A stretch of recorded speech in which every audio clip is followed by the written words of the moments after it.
Halo, Assalamualaikum warahmatullahi wabarakatuh. Perkenalkan, nama saya Alvina Fiofisabilillah dengan Prodi Ilmu Administrasi Negara NPM 02230009. Pada kesempatan siang hari ini, eh, saya akan mempresentasikan hasil dari materi saya yang berjudul karya ilmiah yang diajukan guna untuk perbaikan nilai eh, mata kuliah Bahasa Indonesia dengan dosen pengampu Ibu Sri Astuti MPD.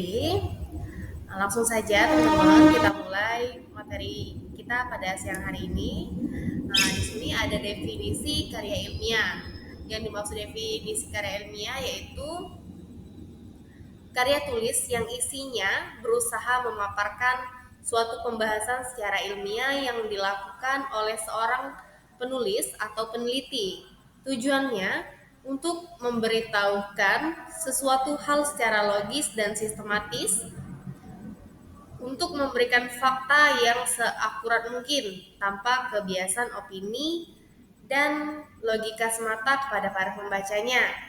Sementara itu, menurut tim Kemdikbud 2017 halaman 175, karya ilmiah itu adalah tulisan yang berisi mengenai fenomena atau peristiwa yang ditulis berdasarkan kenyataan, bukan fiksi. Contohnya meliputi tulisan tentang kepustakaan, penelitian, atau pengalaman di lapangan, dan pengetahuan orang lain sebelumnya. Selanjutnya di sini karya ilmiah itu memiliki manfaat. Yang pertamanya untuk melatih mengembangkan keterampilan membaca yang efektif. Lalu yang kedua untuk menggabungkan hasil bacaan dari berbagai sumber. Yang ketiga mengenalkan dengan kegiatan kepustakaan. Yang keempat meningkatkan perorganisasian fakta atau data secara jelas dan sistematis. Lalu yang kelima, memperoleh kepuasan intelektual. Yang keenam, memperluas cakrawala ilmu pengetahuan. Dan yang terakhir, sebagai bahan acuan atau penelitian pendahuluan untuk penelitian selanjutnya. Di sini karya ilmiah itu memiliki ciri-ciri, ada 7 ciri-ciri. Yang pertama ada objektif. Objektif itu sendiri maksudnya fakta dan data yang diungkap berdasarkan kenyataan yang sebenarnya adalah cerminan dari keobjektifan. Objektif juga berarti setiap pernyataan dan simpulan yang disampaikan berdasarkan bukti yang bisa dipertanggungjawabkan, bukan sekedar opini pribadi. Lalu yang kedua ini netral. Karya ilmiah dapat terlihat pada setiap pernyataan tulisan ilmiah yang tidak melibatkan kepentingan yang mengunggulkan pihak tertentu. Oleh karena itu, karya ilmiah biasanya tidak banyak menggunakan bahasa persuasif seperti pada artikel populer. Yang ketiga, ciri dari karya ilmiah ini sistematis. Uraian yang dihadirkan dalam karya ilmiah dapat dikatakan sistematis jika mengikuti pola pengembangan tertentu yang dirancang khusus agar efektif untuk kebutuhan tertentu. Yang keempat ada logis, maksudnya di sini pola nalar yang digunakan tepat sesuai dengan kebutuhan.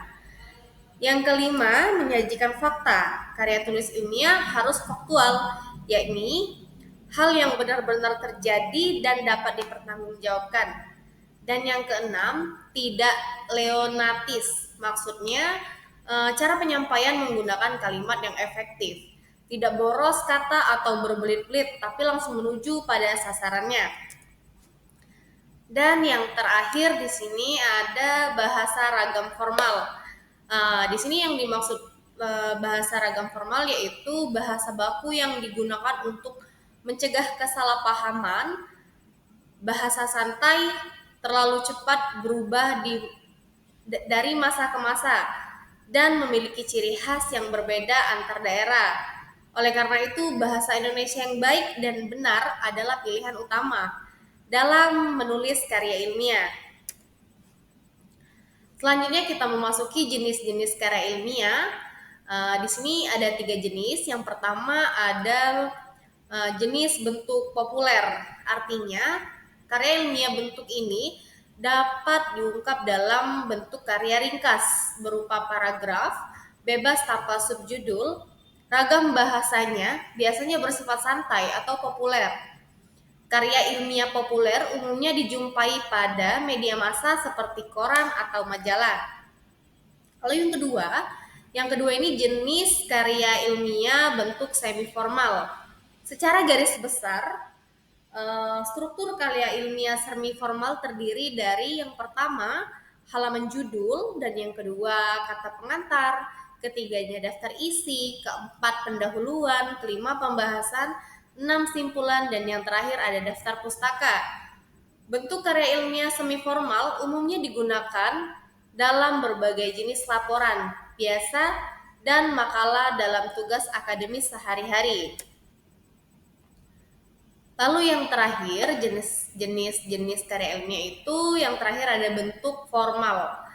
Nah, karya bentuk formal ini disusun dengan memenuhi unsur kelengkapan akademis secara lengkap. Biasanya bentuk ini digunakan dalam skripsi, tesis, atau disertasi. Struktur atau unsur karya ilmiah bentuk formal meliputi hal sebagai berikut.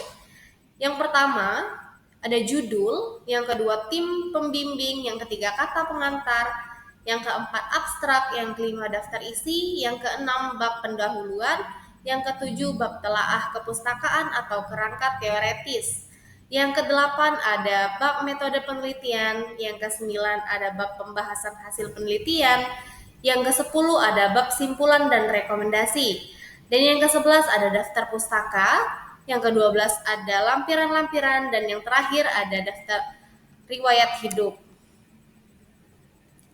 Selanjutnya memasuki struktur karya ilmiah. Struktur karya ilmiah itu sendiri yang pertama ada judul. Maksudnya judul juga mencerminkan dan konsistensi dengan ruang lingkup variabel-variabel yang meliputi masalah penelitian, ruang lingkup, tujuan penelitian, subjek penelitian, dan metode penelitian. Lalu yang kedua, ada pendahuluan. Pendahuluan itu terdiri dari latar belakang masalah, perumusan masalah, yang ketiga tujuan penulisan karya ilmiah, dan yang terakhir ada manfaat penulisan. Yang ketiga ini ada kerangka teoritis. Bagian ini mengidentifikasi dan mengkaji berbagai teori relevan dengan hal yang dibahas dalam karya ilmiah. Dan yang keempat ini ada metode penelitian. Penelitian ini dapat menggunakan berbagai metode penelitian yang disesuaikan dengan tujuan itu sendiri. Ada 3 metode penelitian. Yang pertama ada metode deskriptif, yang kedua ada metode eksperimen, yang ketiga ada metode penelitian tindak kelas. Dan memasuki ke pembahasan. Nah, bagian ini berisikan paparan mengenai isi pokok karya ilmiah, data yang telah diperoleh dalam penelitian, seperti hasil wawancara, survei, atau pengamatan dibahas dengan berbagai sudut pandang dan diperkuat oleh teori-teori yang telah dikemukakan sebelumnya. Lalu ada kesimpulan dan saran. Simpulan adalah pemaknaan kembali atau sintesis gabungan dari seluruh unsur penulis karya ilmiah. Lalu ada daftar pustaka. Daftar pustaka adalah sebagai salah satu teknik notasi ilmiah yang merupakan kumpulan sumber bacaan atau sumber referensi saat menuliskan karya ilmiah. Lalu yang terakhir ada referensi. Referensi merupakan sumber atau acuan, rujukan atau petunjuk. Itu tadi materi saya mengenai karya ilmiah. Saya akhiri. Wabillahi taufiq wal hidayah. Wassalamualaikum warahmatullahi wabarakatuh. Terima kasih.